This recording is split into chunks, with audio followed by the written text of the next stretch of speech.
Pieza que vamos a trabajar, que va a ser esta pieza con un diámetro más o menos de unos 30 centímetros, es una pieza de unos 8 kilogramos.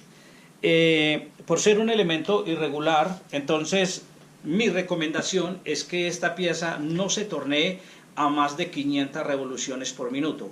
Para los que tienen motor electrónico simplemente ponen 500 revoluciones y sería ideal esas revoluciones. Mi recomendación también es que cuando montes la pieza ponga revoluciones más bajas, las más bajas posible. Y si el torno está vibrando, entonces auméntele un poquito. Para este tamaño entonces decía que 30 centímetros y tiene una altura de unos 14, entonces 500 revoluciones por minuto serían lo ideal. Entonces, este sistema de revoluciones lo he explicado muchas veces, pero vuelvo otra vez aquí al punto. Observen cómo aquí tenemos una polea de 2 pulgadas y acá en el eje intermedio tenemos una polea de 5 pulgadas. Lo que deben hacer es tomar el diámetro mayor y dividirlo por el menor. 5 dividido 2 me da 2.5.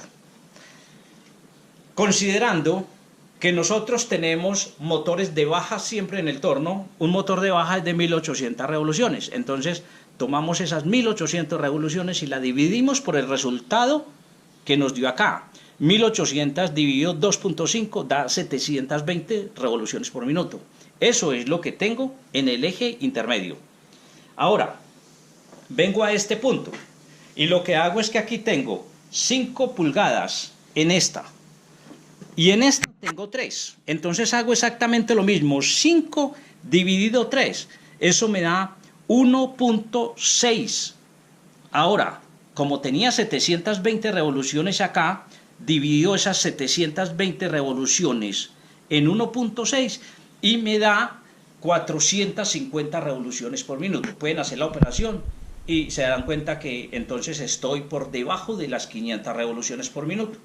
Siempre que hago esta operación, voy a mi máquina y enciendo en vacío para darme cuenta. ¿Qué es en vacío, César? En vacío es cuando no tengo la pieza montada sobre el torno. Y es para darme cuenta que las revoluciones están perfectas.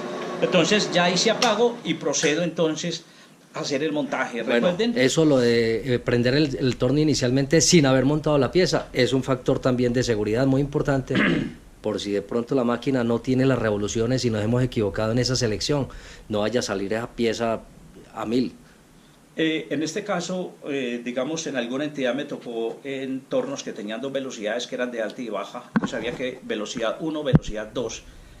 Y normalmente se equivocaba uno porque ponía 600 revoluciones, pero estaba en la velocidad 2, así que se multiplicaba y era 1200 revoluciones.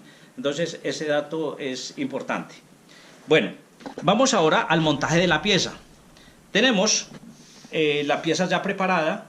Hemos tomado un plato. Este corte que tenemos aquí en la pieza, César, es un corte... Un corte de sierra. De sierra. Simplemente cuando terminamos la pieza canteamos la superficie. Pero cuando se termina el torneado. Cuando se termina. Ajá, perfecto. Ahora vamos a ver el proceso completo. Entonces tengo un plato de 6 pulgadas. Lo ubico sobre esta pieza y le doy un centrado. Entonces aquí tengo 6 centímetros a este lado y aquí tengo 6.5, así, 6.2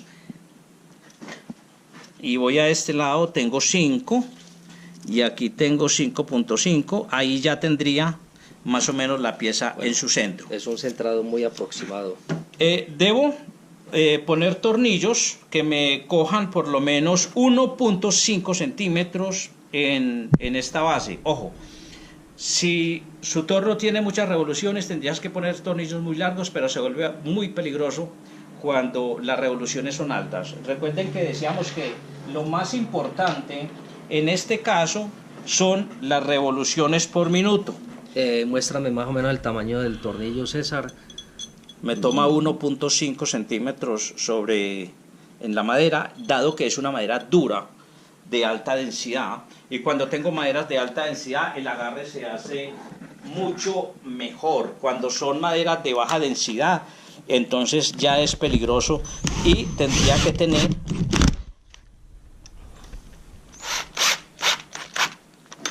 tendría que tener tornillos más largos, una fijación mucho más importante.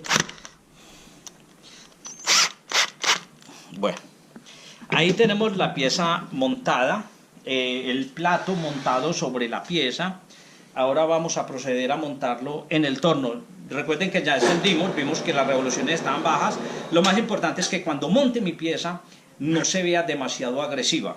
Y esa agresividad simplemente se merma si tengo una cantidad de revoluciones adecuada.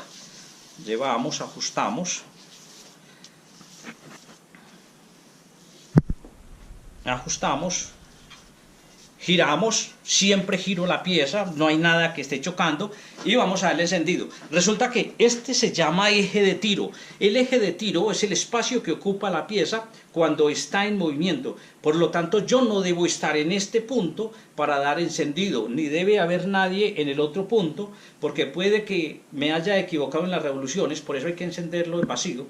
Y simplemente la pieza salga proyectada. No, y tener en cuenta, César, que a veces esas piezas tienen algún tipo de fisura o grietas internas que a veces no detectamos fácilmente y es bueno tener en cuenta ese factor también. Para darnos cuenta, importante eso, Víctor, y simplemente cuando vamos a montar la pieza la podemos dar unos pequeños golpes. Si suena coco, entonces es porque interiormente de pronto está fracturada. Se pueden hacer algún tipo de pruebas para verificar eso. En este caso vemos que no hay fisuras importantes en la pieza. Entonces salgo del eje de tiro, vengo a este lado. Si la pieza es muy grande la muevo con mi mano y doy el encendido. Y ahí la pieza está girando de una forma muy suave. La máquina no está vibrando. Es muy importante cuando tenemos tornos más livianos, de pronto que la máquina está anclada, porque simplemente se nos puede volcar. Este es un torno muy pesado, entonces no tiene problemas con la parte de vibración. Ahí procedemos entonces a ajustar el tiento.